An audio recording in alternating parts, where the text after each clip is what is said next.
예, 이제 4강 순서를 진행해야 되죠. 예, 3강 시간에는 허가, 그죠? 허가와 관련되는 내용을 살펴봤습니다. 역시 4강 순에도 허가와 관련되는 내용이 주를 이루는데요. 자, 일단 중요하다고 생각하는 거는 그때그때 말씀을 드릴 테니까 잘 정리를 해놓기 바랍니다. 예, 자, 우선 한번 첫 페이지를 보겠습니다. 자, 신고사유죠. 역시 아까도 말씀드렸지만 허가의 종류는 뭐가 있습니까? 신규, 그죠? 그 다음에 뭐가 있습니까? 갱신도 있고, 맞죠? 변경 속에는 추가도 들어간다 그랬죠? 안 잊어버리셨죠? 예.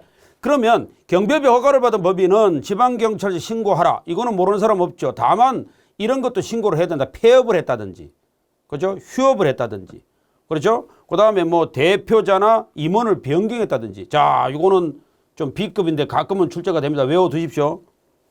자, 그래서 영업을 폐업도, 맞죠? 아까는 허가 신청을 배웠고, 이제 변경일 경우에는 어떤 게 변경되느냐 이 말입니다. 알겠죠? 예, 요거는 이제 뭐에 대한 얘기예요? 예, 변경. 맞죠? 변경에 대한 신고입니다. 신고. 아까 변경을 허가해달라는 말하고 다릅니다. 요거는 신고예요, 신고. 신고사항이 물론 벌칙이 있습니다. 나중에 나옵니다. 그래서 아까 정리하겠습니다.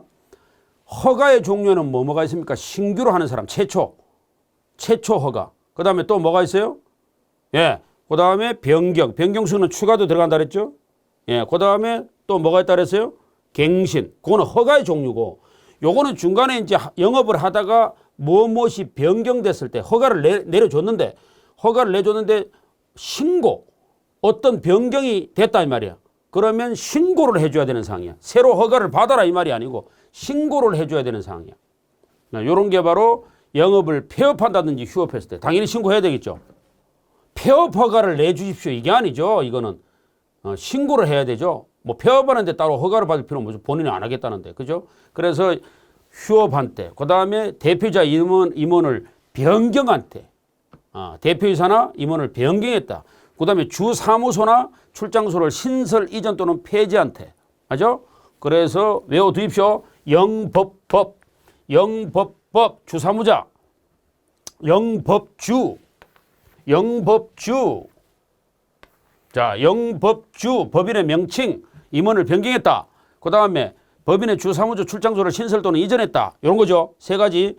자, 대표적인 거 세 가지를 또 외워두시고, 그 다음에 법인의 주사무소 출장소를 신설 이전을 폐지할 때는 신고서를 제출해야 되는 출장소는 주사무소 외 장소로서 일상적으로 일정 지역 등의 경비 업무를 지총괄하는 영업 거점인 지점, 지사 또는 사업소 등의 장소로 한다. 이거 말은 무슨 말이에요?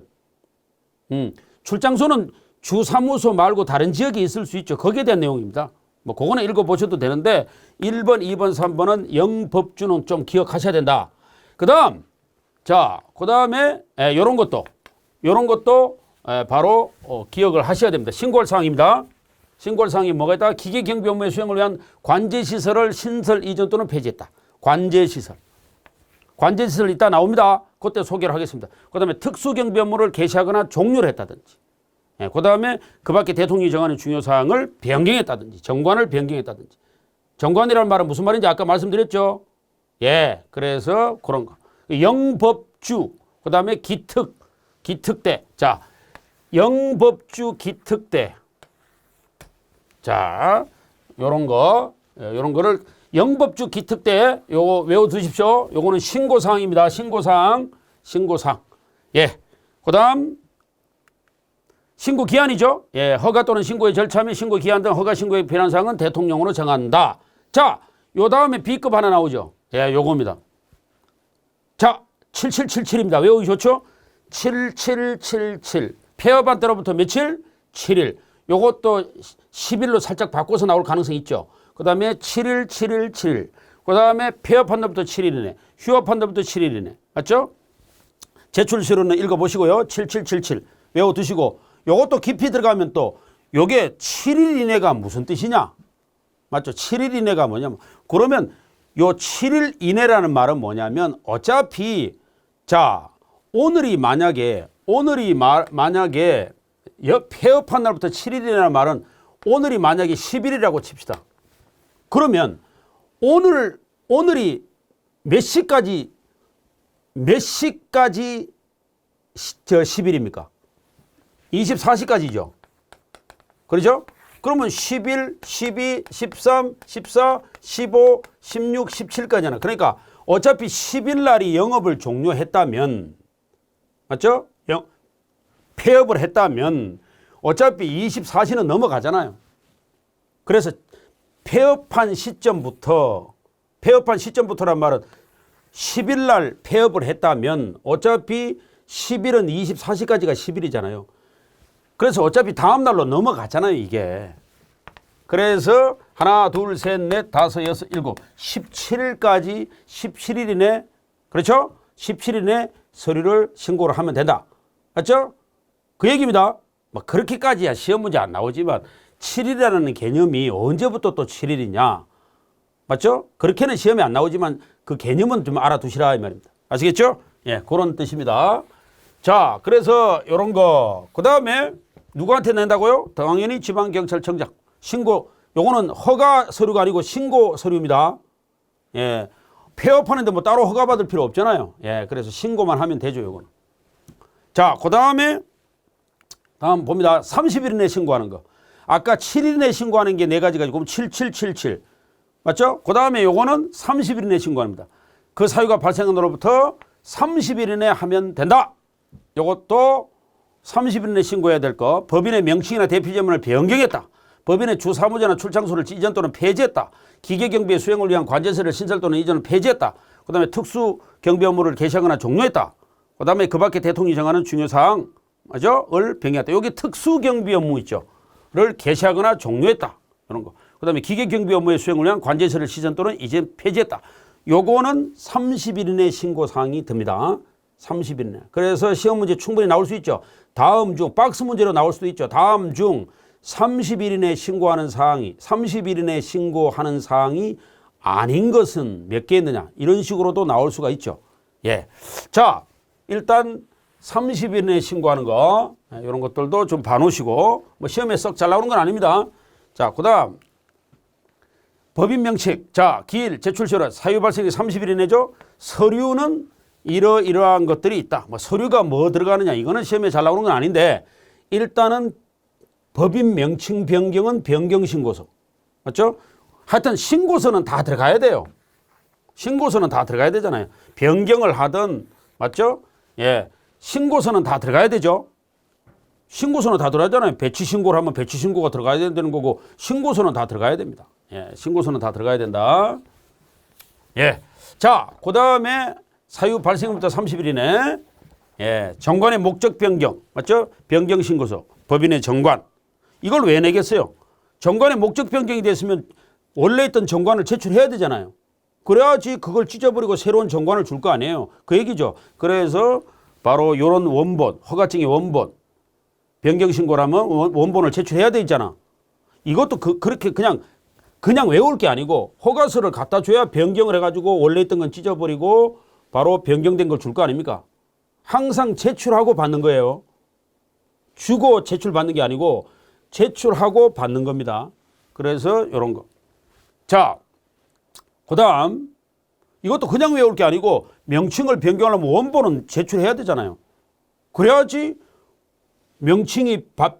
법인 명칭이 바뀌었다면 원래 있던 원래 허가증 원본은 찢어버리고, 그렇죠? 새로운 원본을 주겠죠. 그러니까 원래 있던 원본을 제출해야 될 거 아닙니까? 그래서 일부러 외울 게 아니고 생각해 보시면 딱 왜 이런 서류를 제출한다는 게 연상이 되죠.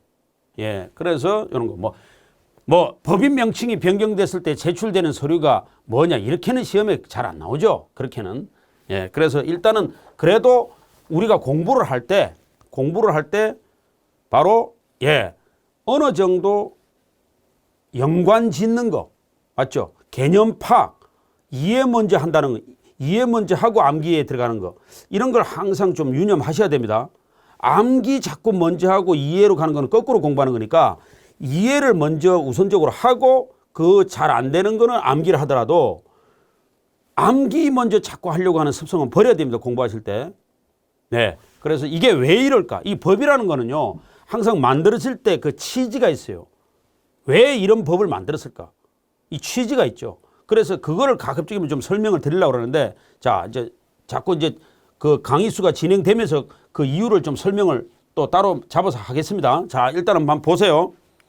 자, 경비업 허가의 유효기간은 허다부터 5년이죠. 자, 5년 지나면 어떻게 됩니까? 그렇죠. 갱신을 해야 되죠. 그래서 역산한다 그랬죠. 허가를 갱신하려면 허가 만료일부터 30일 이내라고 아까 나왔죠? 예, 그런 거. 그런 것들을 좀 기억하시고 5년입니다. 누구한테 제출한다 그랬어요? 지방청장. 예, 그래서 유효기간이 만료되는 경비업을 하고자 하는 법인은 갱신허가를 받아야 된다. 받을 수 있다가 맞습니까? 받아야 된다가 맞습니까? 받아야 되죠. 받아야 되는데 30일 전까지. 맞죠? 30일 전까지. 아까 그 말씀 드렸습니다. 나머지 것은 읽어보셔도 되는데 30일 전까지. 이건 참 중요합니다. 만료일부터, 예, 유효기간 만료일부터 30일 전까지. 그러면 역으로 계산하면 30일이 나오죠. 예를 들어서 1월 31일이 만료라 그러면 거꾸로부터 세가지고 30일. 맞죠? 예, 전까지 어떻게 하라고요? 예, 경비업 갱신허가 신청서를, 맞죠? 예, 그렇죠? 갱신허가 신청서. 맞죠? 예. 자, 그런 거를 읽어보는데 여기서 30일 전. 요거 참 중요하죠? 예. 다음만 보겠습니다. 지방경찰이 갱신허가를 할 때는 유효기간이 만료되는 허가증을 회수하고, 항상 회수하고 허가증을 교부합니다. 교부하고 허가증을 회수하는 게 아니고 회수하고 교부해야 됩니다. 다시 한번 얘기합니다. 교부하고 회수하는 게 아니고 허가증을 먼저 회수하고 교부합니다. 시험 문제 읽으실 때 잘 읽으셔야 돼. 이런 거 가지고 말을 갖다가 살짝 이거 낚시에 끼면 안 된단 말이에요. 낚시에 엮이면 안 된다고요. 회수하고 교부합니까? 교부하고 회수합니까? 네, 회수하고 교부를 한다. 이런 문제. 이런 것들도 좀 기억하시고, 그 다음에 30일 전까지, 경비허가 30일 전까지 갱신허가를 신청 못해서 유효기간이 종료된 때는 유효기간의 경과로 경비업허가는 실효되고 무허가 영업에 해당되면 이 경우에 허가를 받으려면 갱신허가가 아닌 신규허가를 받아야 됩니다. 신규허가를 받아야 됩니다.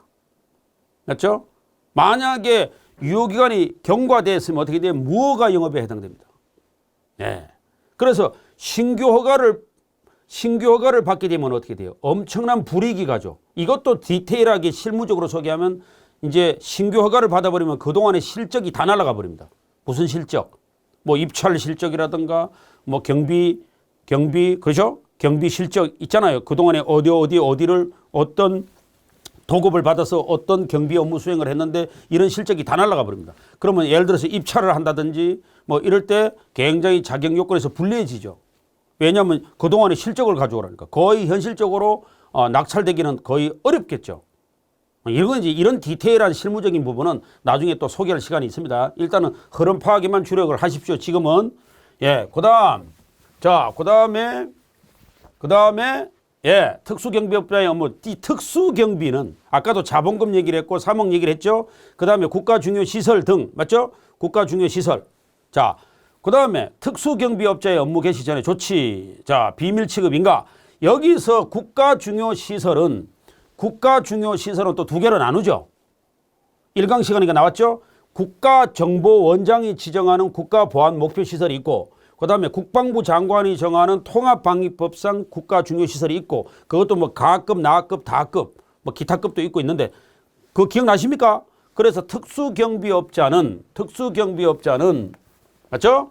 바로 특수경비 업무를 수행하는 경비업자는 지방청에 뭐를 받아야 됩니까? 요거는 다른 업자한테는 없는 게 있죠. 특수경비업자는 비밀취급인가를 받아야 됩니다. 비밀취급. 요거는 특수경비업자한테만 해당되는 겁니다. 왜 비밀취급인가를 받아야 될까요? 특수경비업은 국가중요시설에 들어가는 경비입니다. 그러니까 비밀취급인가를 받아야 돼요. 어렵게 생각하지 마세요. 부산 가도 뭐 고리 원자력 발전소도 있고 부산 항만도 있고 있잖아요. 그런데 말하는 거예요.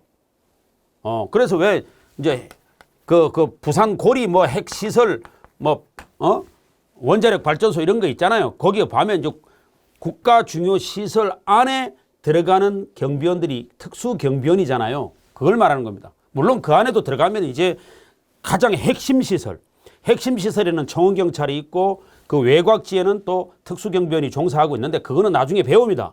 배우는데 다만 경비업자는 지방경찰청의 비밀 취급 인가를 받아야 돼. 왜 그러냐면 요거는 국가 중요 시설이기 때문에 그런 거예요. 예, 비밀을 많이 취급하고 있죠. 그래서 그렇습니다. 그래서 이런 경우가 필요하다. 알겠죠? 비밀 취급 인가는 일반 경비업자는 받지 않습니다. 또 이런 것도 좀 알아둬요. 이 개념을 파악하는데 조심해야 되는데 우리가 경비업자라는 말 있잖아요. 경비업자. 그렇죠. 그 다음에 이제 경비지도사라는 말 있잖아요. 항상 이런 용어들은 계속 나오잖아요. 그 다음에 경비원. 그렇죠. 이 개념을 모르는 사람은 없을 거예요. 근데 경비업자는 무슨 경비업자와 무슨 경비업자로 나눕니까? 경비업자는 무슨 경비업자와 무슨 경비업자가 나눕니까? 법령상 말하는 거예요. 법령상은 일반 경비업자와 일반, 맞죠? 예. 그렇죠. 그 다음에, 그러니까 일반 경비업자와 특수 경비업자로 이렇게 나눕니다. 경비업자는 일반 경비업자와 특수 경비업자로 나눕니다. 경비업자로 보면. 그러면 이제 이 일반 속에 이제 시설이라든가 뭐 신변보 이런 게 다 들어가는 거죠. 호송. 다시 한번 정리합니다. 경비업자는 무슨 경비업자와 무슨 경비업자로 나눈다고요? 일반 경비업자와 특수, 법령상 말하는 거예요. 법령상. 만약에 자 보세요. 그러면 경비지도사는 무슨 경비지도사와 무슨 경비지도사 나눕니까? 그렇죠. 이거는 이제 일반 경비지도사하고 기계 경비지도사로 또 나누죠. 그렇죠. 그 다음에 이 경비원은 또 그럼 경비원은 무슨 경비원과 무슨 경비원이 나눕니까? 그렇죠. 그렇죠. 일반 경비원과 특수 경비원으로 이렇게 나눈다 이 말입니다. 그렇죠. 그러니까 만약에 특수경비지도사라는 말이 있습니까? 없습니까? 없죠. 없잖아요. 경비지도사는 일반 경비지도사하고 특수 기계 경비지도사잖아요. 만약에 기계 특수 경비지도사 이런 말 나오면 틀린 말이죠. 이 개념이죠. 그래서 법령상으로 말하는 거야. 경비지도사는 일반 경비지도사와 기계 경비지도사로 나눈다. 그 다음 경비원은 일반 경비원과 특수 경비원으로 나누고 경비업자도 일반 경비업자와 특수 경비업자로 나눕니다. 그러니까 어떤 분이 이렇게 질문하던데 경비업자가 기계 경비업자라는 말을 쓰잖아요. 이렇게 질문하죠. 기계 경비업자라는 말은요. 그게 바로 이 속에 들어가는 겁니다. 기계 경비업자가 일반 경비업자에 들어가는 거예요. 편의상 그렇게 쓰는 거예요. 내가 이렇게 분류를 한 거는 뭐냐면 법령상 그렇단 말이야. 법령상으로는 경비업자는 일반 경비업자와 특수 경비업자로 나눕니다. 예. 경비지도사는 일반 경비지도사와 기계 경비지도사로 나누고, 예. 그 다음에 경비원은 일반 경비원과 특수 경비원 이렇게 나눈다. 됐죠? 그래서 특수경비업자라는 말이 나오잖아요, 지금. 특수경비업자는 여기죠. 특수경비업자는 일반 경비업자로 다른 뭐를 받아야 된다? 비밀 취급 인가를 받아야 된다. 왜? 국가 중요 시설에 들어가는 경비업이기 때문에 그렇다. 국가 중요 시설이면 뭐 부산에도 많잖아요. 뭐 고리 핵 시설도 있고 뭐 김해공항도 있고 그다음에 부산 항만도 있고 그렇겠죠. 예, 그래서 그런 걸 말합니다. 그래서 항상 지금은 하여튼 개념 파악에만 좀 주력을 해달라. 그 얘기입니다. 만약에 시험 문제가 일반 경비업자는 업무 개시에 신고를 하기 전에 지방경찰청이 비밀 취급 인가를 받아야 된다. 그러면 틀린 말이에요. 틀린 말입니다.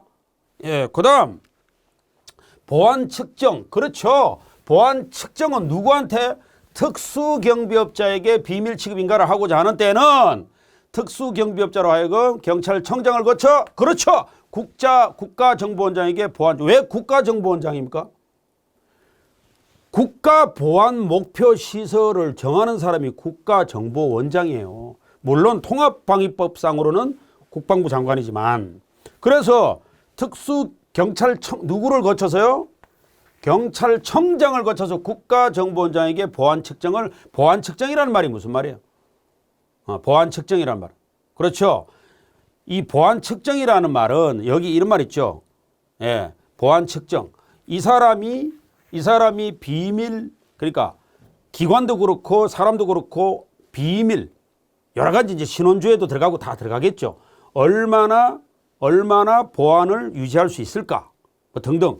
요거하고 다 맞물리는 거죠. 비밀 취급 인가, 맞죠? 보안 측정, 비밀 취급 인가 절차는 경위에서 이렇게 들어갑니다. 이렇게 들어갑니다. 예, 그래서 바로 이렇게 알아두시면 되겠습니다.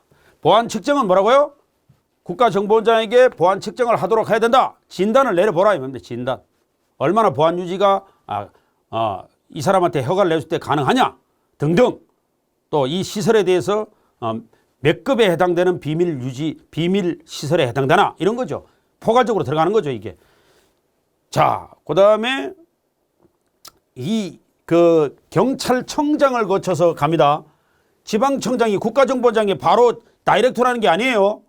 예, 요런 것들을 좀 기억하시고. 자, 그다음에 다음 문제를 보겠습니다. 경비업의 허가. 자, 이제 다 됐고 경비업의 허가입니다. 경비업의 허가는 계속 허가와 관련되는 그 내용인데, 자, 경비 업무의 허가. 다른 거는 뭐 읽어보셔도 돼. 경비업자는 소유자 또는 관리자의 관리권의 범위. 이 관리권의 범위라는 말이 무슨 말이에요? 관리권의 범위는, 자, 관리권이라는 말은 계약이죠. 예를 들어서 갑이 도급인이고 을이 수급인이라면 이게 이제 경비회사란 말이야. 이게 경비업자란 말이야. 예를 들어서 경비업자. 그러면 도급인이 수급인한테 하고 자, 이제 도급을 줬어요. 그러면 계약을 맺겠죠. 그 계약을 할 때 계약서를 작성하잖아요. 그 계약서의 범위 내에서만 관리하는 거죠. 뭐 계약서를 벗어난 범위를 관리해서는 안 되잖아요. 그렇죠? 예, 그래서 도급 계약의 범위 안에서 경비업을 수행해야 된다. 다만 다른 사람의 자유와 권리를 침해하거나 그의 정당한 활동에 간섭해서는 안 되고 당연하죠. 월권행위해서는 안 된다 이 말입니다. 그 다음에 경비업자의 요거는 B급 정도 됩니다. 가끔 나오죠. 요거 좀 알아둬요. 자, 공통되는 의무. 경비업자의 공통되는 의무. 뭐 도급 계약을 주는 사람이나 받는 사람이나 모두 성실하게 하라. 맞죠? 당연하죠. 공통 의무는 성실 의무. 그다음 의무가 나오죠. 경비원을 보호해야 되겠죠. 권익을 보호해야 되겠죠. 불공정한 계약으로 경비원의 권익을 침해하거나 경비업의 건전한 육성과 발전을 해치는 행위는 안 된다. 당연하죠. 경비원의 권익 보호. 맞죠? 그 다음에 비밀 준수. 요거는 전현직 다 들어갑니다. 경비업자의 임직원이었다거나 옛날에 그런 임원을 했다든지 아니면 현재 임원이라든지 법률에 특별한 규정이 있는 경우를 제외하고는 직무상 알게 된 비밀을 누설하거나 다른 사람에게 제공해서 이용하도록 하는 등 부당한 목적을 위해서 사용해서는 안 된다. 무슨 말이겠어요? 경비회사 안에는 비밀이 많습니까? 많죠. 도급계약 실적이라든가 입찰 내역이라든가 등등 회사 비밀이 많잖아요. 그런 걸 누설해서는 안 된다 이 말입니다. 지금 지금 어디 배우는 거예요? 공통 의무예요. 공통. 주는 사람이나 받는 사람이나 모든 사람이 지켜야 되는 의무입니다. 경비원 권익보호라는 말이 무슨 말이에요? 예를 들어서 어느 아파트에서 어느 경비회사에서 도급을 줬는데 그러면 근무는 어디서 합니까? 경비원들이. 그 아파트에서 하겠죠. 그러면 경비원 측에, 그러니까 아파트 측의 대표가 뭐 예를 들어서 동대표도 있고 할 거 아닙니까? 그 아파트 주민자치회장. 그 사람들이 경비원들한테 부당한 일을 시킨다든지 그러면 하면 안 되겠죠. 그 얘기를 말하는 겁니다. 그래서 해치는 행위는 권익을 침해하거나 이런 걸 해서는 안 된다. 공통 의무를 얘기하는 겁니다, 지금. 그 다음에 업무 영역 준수 의무. 경비업자나 허가받은 경무 외 업무에 경비원을 종사해서는 당연하죠. 이건 거의 치소로 사유라 그랬죠. 이건 아까 취소 사유라 그랬죠. 이거 하다 걸리면. 그래서 4가지입니다. 뭐라고? 몇 가지가 있다고요? 4가지입니다. 4가지. 아까 요 앞에 게 뭐라고 그랬어요? 앞에 거. 그렇죠. 성실 의무. 네, 성실 의무. 그 다음에 뒤에 게 경비원 권익, 그 다음에 비밀 준수, 그 다음에 업무 영역 준수. 네 가지죠. 예, 그 다음에 이제 그 다음 장을 보겠습니다. 경비 지도사를 선임 배치 의무. 요거는 경비업자는 집단 민원 현장에 경비원을 배치하는 데는 경비 지도사를 선임해야 됩니다. 선임하고 그 장소에 배치해서 행정안전부로 정하는 바에 경비원을 지도 감독하라. 누구의 의무입니까? 이거는 공통 의무가 아니고 누구의 의무예요? 요거는 경비 지도사 선임 배치면 경비업자는 항상 주체를 잘 보세요. 주체를. 예, 그래서 경비업자는 집단 민원 현장에 경비원을 배치한다. 예. 자, 세부적인 내용을 한번 봅시다. 예. 세부적인 내용. 집단 민원 현장에 선임 배치된 경비서의 의무. 자, 직무죠. 상당히 중요합니다. 요거는 중요해요. 자, 집단 민원 현장. 집단 민원 현장이라는 게 무슨 말입니까? 1강 시간에 나왔죠? 1강 시간에 뭐라고 되어 있어요? 자, 1강 시간에 민주정쟁 대권 100. 민주정쟁 대권 100. 기억나십니까? 분쟁이 있는 곳, 이해관계가 얽힌 곳. 맞죠? 쟁의행위, 노사분규 등등. 그 민주정쟁 대권 100이 집단 민원 현장이죠. 거기에 경비지도사를 선임 배치하게 돼 있죠. 배치하게 돼 있는데 일단은 1, 2, 3, 4. 자, 그 사람이 배치된 경비지도사가 어떤 직무를 수행해야 됩니까? 1번. 뭐 요거는 읽어봐도 문제 없죠? 예. 봐줘. 위력을 과시하거나 물리력을 행사하는 등 경비 업무에 벗어난 행위를 해서는 안 된다. 당연하죠. 누구든지 경비원으로 하여금 경비 업무의 범위를 벗어난 행위를 하게 해서는 안 된다. 경비 지도사가 경비원으로 하여금 누구를 폭행하라고 지시를 한다든지 안 된다. 맞죠? 물리력을 행사 이런 거 물론 경비원도 물리력을 행사하면 안 되지만 그걸 시키는 것도 안 된다 이 말입니다. 그 다음 복장 착용 맞죠? 지도 감독 당연하죠? 지도 감독 그 다음에 집단 민원 현장에 배치되는 일반 경비원의 명부는 그 경비원이 배치되는 장소에도 작성 비치해야 된다. 어디에도 작성 배치하라고요? 경비원이 배치되는 장소에도 작성하라. 집단 민원 현장은 그 경비원이 배치되는 집단 민원 현장에도 명부를 가지고 있어야 된다 이 말입니다. 그러면 집단 민원 현장이 아닌 곳에는 그럴 필요가 없는 거죠. 사무실에 있으면 되는 거죠. 사무실에 명부가 있으면 되는 거 아닙니까? 그런데 집단 민원 현장에 배치되는 일반 경비원의 명부는 그 경비원이 배치되는 장소에도 작성 비치해야 됩니다. 그런데 이것도 깊이 들어가면 예를 들어서 특수경비원이 예를 들어서 집단 민원 현장에 배치될 수 있습니까? 특수경비원이 집단 민원 현장에 배치될 수 있어요? 안 되죠? 왜 안 돼요? 특수경비원은 국가 중요 시설에 배치되죠. 집단 민원 현장이 국가 중요 시설입니까? 아니죠. 그래서 이런 거 말입니다. 그럼 집단 민원 현장에는 누가 배치되게 돼 있어요? 그렇죠. 시설. 시호 신기특에서 시설 경비. 맞죠? 일반 경비원이 되겠죠. 그 다음에 이제 신변보호.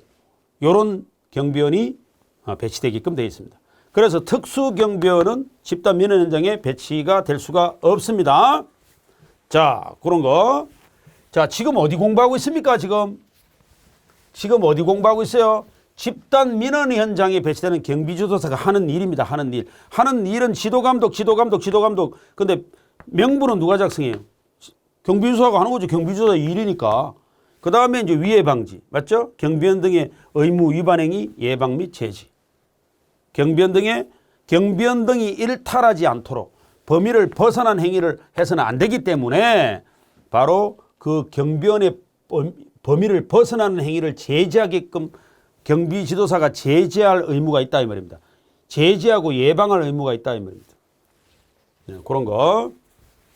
자, 그 다음에 경비 업무 도급인 등의 의무. 도급인은 바로 그렇죠. 그래서 왜 누구든지 이렇게 돼 있잖아요. 그래서 경비업법도 일반인한테도 해당이 됩니까 안 됩니까? 그렇죠. 일반인도 적용을 받을 수 있는 거죠. 그래서 이런 주체를 잘 보셔야 돼요. 조문을 볼 때. 누구든지 이런 말 나오잖아요. 그래서 도급해서는 안 된다. 그렇죠? 허가를 받지 않은 자에게 맞죠? 경비업무를 도급해서는 안 되죠.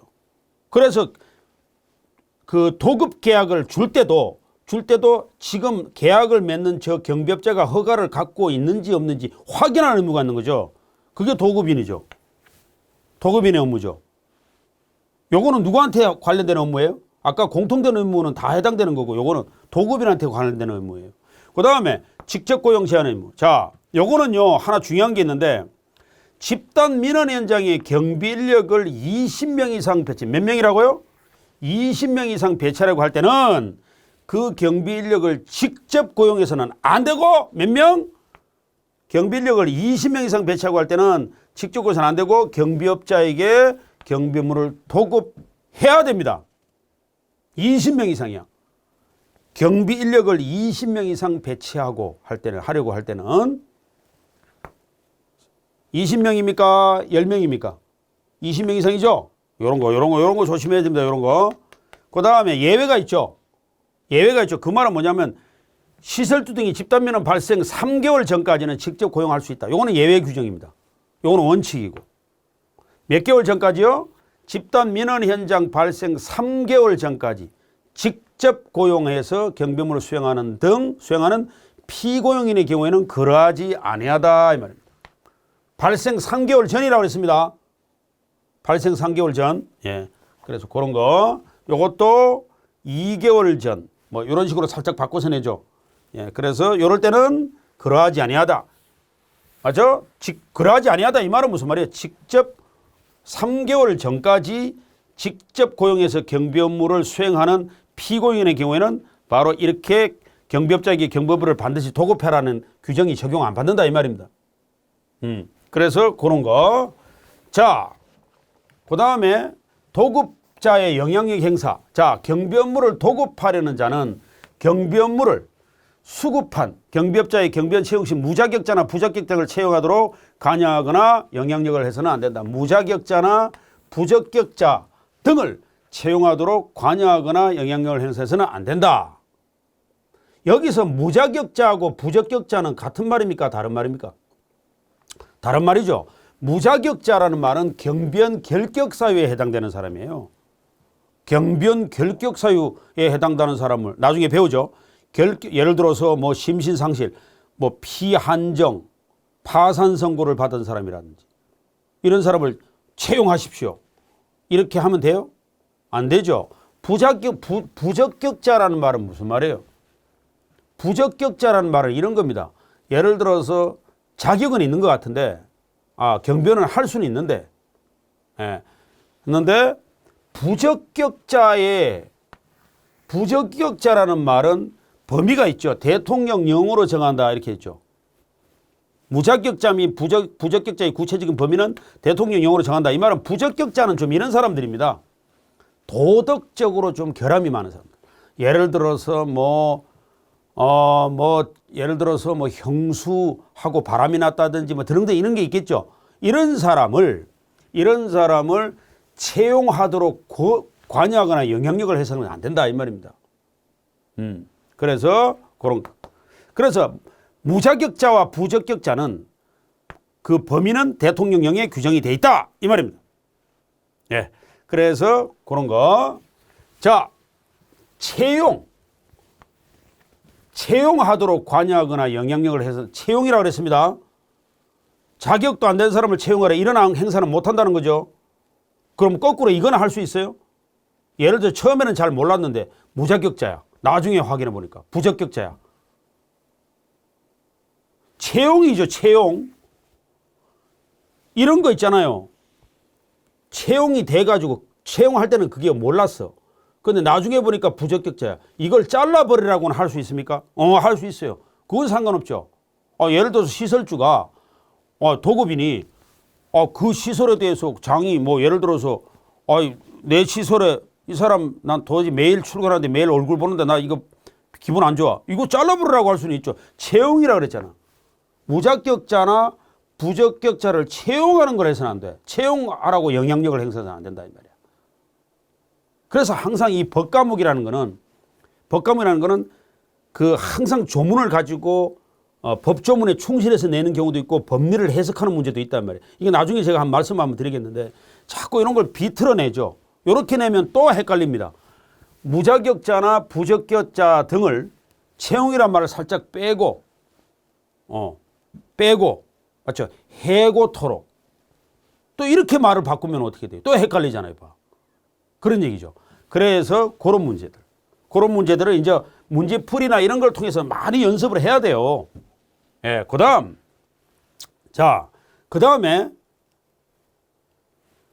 무자격자, 부적격자의 구체적인 범위는 대통령령으로 정한다고 그랬죠.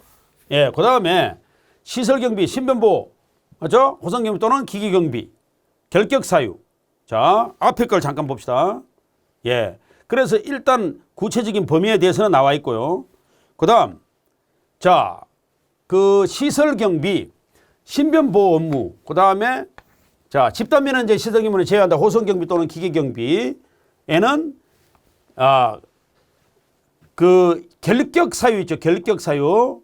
예. 그래서 일단 그 결격사유는 그 지금 법 10조 1항 경비유서 또는 일반 경비원이 될 수 없는 사람이라고 요런 게 나와 있죠. 이건 나중에 나옵니다. 경비지도사 결격사유 될 수 없는 사람은 나중에 나오긴 하니까 그때 가서 말씀을 드리도록 하겠습니다. 역시 결격사유 나와 있죠. 특수경비. 그런데 지금 특수경비 업무에 종사할 수 없는 사람은 이런 게 들어가 있죠. 요거.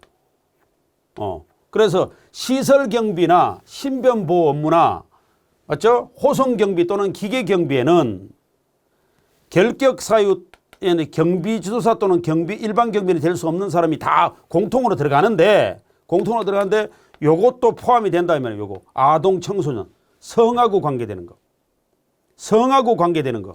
그다음 특수경비 업무, 특수경비에 없는 사람은 역시 성하고 관계되는 범죄가 들어가 있죠. 예, 여기 이제 나중에 나옵니다. 또 결격사유에 가서 그때 가서 자세히 하기로 하고요. 자, 그다음에 집단민원 현장의 시설경비 업무 또는 결격사유 역시 마찬가지. 그래서 역시 아청법이 들어가 있죠. 아동 청소년. 그래서 그것도 나중에 결격사유를 한데 모아가지고 한번 설명을 드릴 겁니다. 자, 요거는 일단은 그거 읽어보시고 특수경비업자의 업무입니다. 자, 특수경비업자의 의무는 비밀 취급 의무.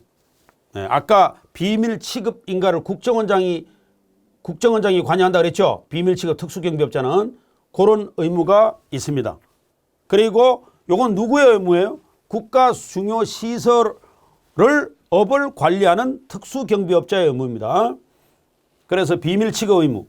그다음에 대행업자. 요거는 왜 대행업자를 세우느냐면 국가 중요 시설에 대한 특수경비의 수행이 중단되는 경우가 있습니다. 왜 중단되겠어요? 예를 들어서 국가 안전 보장에 침해되는 사실, 전쟁, 천재지변 등등이 났다. 그러면 국가 중요 시설을 계속 운영하기가 어렵겠죠. 특수경비업자가. 그래서 대행할 자를 미리 허가관청에 신고해야 됩니다. 대행할 자를. 요거는 유사시에 대비를 해놓는 거죠. 특수경비업자가 특수경비 업무를 수행하면서 대행업자를 미리 지정을 해놓습니다. 요거. 그래서 바로 요거는 대행업자 지정신고 의무는 특수경비업자만의 의무입니다. 아까 공통의무 이렇게 나눠서 얘기했잖아요. 그래서 요거는 특수경비업자의 의무야. 비밀취급인가 의무, 대행업자 지정신고 의무.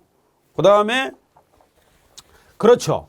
요거 특수경비업자는 국가중요시설에 대한 특수경비 업무를 중단하게 되는 경우에는 미리 이를 경비대업장에 통보해야 되며 경비대행업자는 통보를 받아 그 즉시 경비 업무를 인수해야 됩니다. 그러면 요 평소에 대행업자를 미리 신고를 해놔야 되죠. 그렇죠. 그러면 그 대행업자도 알고 있어야 돼요. 그래서 국가중요시설에 대한 특수경비를 중단하게 되는 경우에는 그렇죠. 바로 즉시 경비 업무를 인수해야 됩니다. 왜 중단하겠어요? 본인이 지금 수행하기가 어렵다 이 말이야. 수행할 수가 없다 이 말입니다. 왜? 천재지변이라든가 전시라든가 등등 여러 가지 사유가 있겠죠. 그 다음 겸업겸주업. 특수경비업자는 요게 이제 특수경비업자만의 의무인데 또 요것도 겸업을 못해. 예를 들어서 경비업자는 무슨 경비업자와 무슨 경비업자로 나눈다 그랬어요 아까? 일반 경비업자와 특수경비업자로 나눈다 그랬잖아요. 일반 경비업자는 겸업을 할 수 있죠. 시설 경비업을 하면서 뭐 호송 경비업을 한다든지 할 수 있죠. 그런데 특수 경비업자는 겸업을 못 합니다. 왜 그렇게 했어요? 이게 국가 중요 시설이라는 장소적 개념을 수행하니까 바로 이것만 전념해도 지금 유지가 될까 말까 하는데 겸업을 시키면 되겠어요? 그게 분산되죠. 그래서 바로 이런 걸 말합니다. 그리고 특수경비업자는 이 법에 의한 경비업과 경비 장비의 제조, 설비, 판매업, 네트워크를 활용한 정보, 사람, 시설물 유지, 관리업 등등 그런 걸 해서는 안 된다 이렇게 돼 있죠. 왜의? 그러면 요거는 할 수 있다는 거죠. 요거. 그러니까 이 겸업이라는 게 뭐예요? 다른 경비를 말하는 거예요. 그러니까 이거는 뭐예요? 이런 건 할 수 있겠죠. 경비 장비의 제조, 설비, 판매업, 네트워크 활용한 정보, 산업, 시설 및 유지, 관리업 이런 것들은 할 수 있겠죠. 그 뭐를 할 수 있고 뭐를 못 한다는 거는 그 책에 지금 그 교과서에 있습니다. 그 표를 한번 참고해서 보시라고. 예. 자, 그다음에 다음으로 한번 보겠습니다. 기계경비업자. 기계경비업자는 뭐 세콤, S1 이런 거 뭐 들어보셨죠? 자, 요거는 시간을 좀 알아둬요. 요것도 조심해야 됩니다. 수신한 때로부터 늦어도 25분 이내야. 요것도 적어도 25분 이내 이게 아니고 또 송신한 때로부터. 이게 처음에 예를 들어서 봐요. 시설이 있잖아요. 시설 내가 있잖아요. 그러면 시설 밖이 있다고. 시설 밖. 그러면 시설 외. 자, 그러면 여기서 이제 감지를 하잖아요. 감지를 해가지고 이제 송신을 하잖아요. 그 감지 송신은 보통 시설 내에서 이루어지죠. 그래가지고 도둑이 침입했다. 그러면 이제 송신을 하겠죠. 시설 밖에 하면 여기서 이제 수신을 하겠죠. 그죠? 그 다음에 이제 지령을 내리고 뭐 등등 하겠죠. 그러면 이 수신 지령은 거의 시설 밖이죠. 그래가지고 이제 다시 관제시설에서 바로 관제시설에서 지령을 내려가지고 경비원들이 출동하고 이런 개념이잖아요. 그런데 문제는 뭐냐면 늦어도 몇 분 이내는 도착시킬 수 있어야 돼. 25분 이내. 그죠? 25분 이내. 25분 이내라는 말은 무슨 말이에요? 가급적 빨리 도착하는 게 좋지만 적어도 몇 분 안에는 도착해야 된다는 얘기예요. 25분을 넘겨서는 안 된다 이 말입니다. 그래서 요게 수신한 때로부터입니까? 송신한 때로부터입니까? 아니면 감지한 때로부터입니까? 수신한 때로부터죠. 수신은 감지, 그러니까 요거는 시설 내고 요건 시설 밖이잖아. 시설 밖은 바로 예를 들어서 관제시설이죠. 그러니까 늦어도 25분이란 말은 수신한 때로부터야 아니면 감지한 때로부터야. 여기에 만약에 고장이 났으면 어떡할 거예요, 그럼? 시설 내에 시설이 고장났어. 그러면 나중에 이게 문제가 생기잖아요. 이게 고장이 나가지고 송신을 못했다 이 말이야. 쉽게 말하면 시설 밖에 관제시설 경비회사에서 자꾸 보호 장소 있잖아요. 계약한 장소. 그 장소에 자꾸 뭐 이게 고장이 난 것 같은데 고치라 그러는데 안 고치고 있었단 말이야. 그러니까 여기 수신이 안 됐어. 나중에 가면 이 사람들이 도난 당하면 경비회사에다가 항의하겠습니까? 안 하겠습니까? 항의하죠. 문제됩니다. 그래서 이게 손해 발생 여부가 손해배상을 해줘야 되느냐 안 해줘야 되느냐 이런 문제가 발생한다고요. 그래서 수신한 때로부터라고 해놓은 겁니다. 여기 수신이 돼야지 뭐 출동을 할 거 아닙니까? 그렇죠. 그 다음에 수신한 때로부터 늦어도 25분. 맞죠? 늦어도 25분은 이 말은 무슨 말이에요? 가급적 빨리 도착해야 되는 게 맞는데 25분은 넘기지 마라 이런 뜻입니다. 그러니까 그렇죠. 요거 25분 이내는 도착해주는 대응 체제를 갖춰라 이 말입니다. 그래서 25분을 꼭 좀 외워두시고 수신한 때로부터입니까? 감지한 때로부터입니까? 수신한 때로부터 이런 것들 예. 이런 것들을 좀 조심해야 된다. 자, 그 다음에 오경보 방지. 오경보 방지는 누구의 의무입니까? 기계경비업자의 의무죠? 예. 그래서 오경보 방지. 예. 그거는 읽어보셔도 되죠. 오경보 많이 일어나죠? 예. 그래서 오경보 방지를 위해서 노력을 하라. 그리고 설명을 해야 됩니다. 오경보 방지를 위한 설명을 해야 된다. 체결할 때는 오경보를 막기 위해서 계약 상대방에게 기기 사용 요령, 기계 경비 운영 체제를 설명하고, 맞죠? 각종 기계가 오작동되지 않도록 뭘 설명한다고요? 뭘 설명한다고요? 기계 사용 요령, 기계 경비 운영 체계, 이런 거를 설명한다. 예, 그 다음에 기계 경비업자는 자, A의 사항을 기재한 서면 등과 함께 손해배상의 범위와 손해배상에게 관한 사항을 기재한 서면 등을 계약 상대방에게 교부해야 된다. A의 사항을 기재한 서면, 설명하는 거는 뭘 설명해야 된다고요? 요걸 설명해야 된다면 기계 사용 요령하고 기계 경비 운영 체계, 그 내용이 설명을 해야 되고 그 내용을 기재한 서면 등과 함께 손해배상의 범위와 손해배상에 관한 사항을 기재한 서면을 계약 상대방에게 교부한다. 됐죠? 요것도 섞어서 나올 가능성이 있어요. 쉽게 말하면 설명하는 거는 이거죠. 그런데 손해배상액에 관한 사항을 설명한다. 이러면 틀린 말이에요. 그러니까 이게 이제 문제풀이를 통해 가지고 이런 걸 많이 풀어보셔야지 응용력이 생긴다 이 말입니다. 아시겠죠? 예. 그래서 그런 문제들. 자, 그 다음에 서류 비치. 서류 비치는 읽어보셔도 되는데 출장소별로, 출장소라는 게 뭐냐면 이게 이제 독립된 지휘 체계를 갖추고 있으면 돼요. 예를 들어서 주사무소가 서울 강남에 있는데 출장소가 부산에 있다 이 말이야. 그러면 그쪽에서 관리하는 경비 인력이 또 있잖아요. 물론 회사는 동일 회사죠. 그럼 그쪽에서 이제 예를 들어서 경비원의 문제점 이런 게 보고가 돼서 들어올 거 아니야.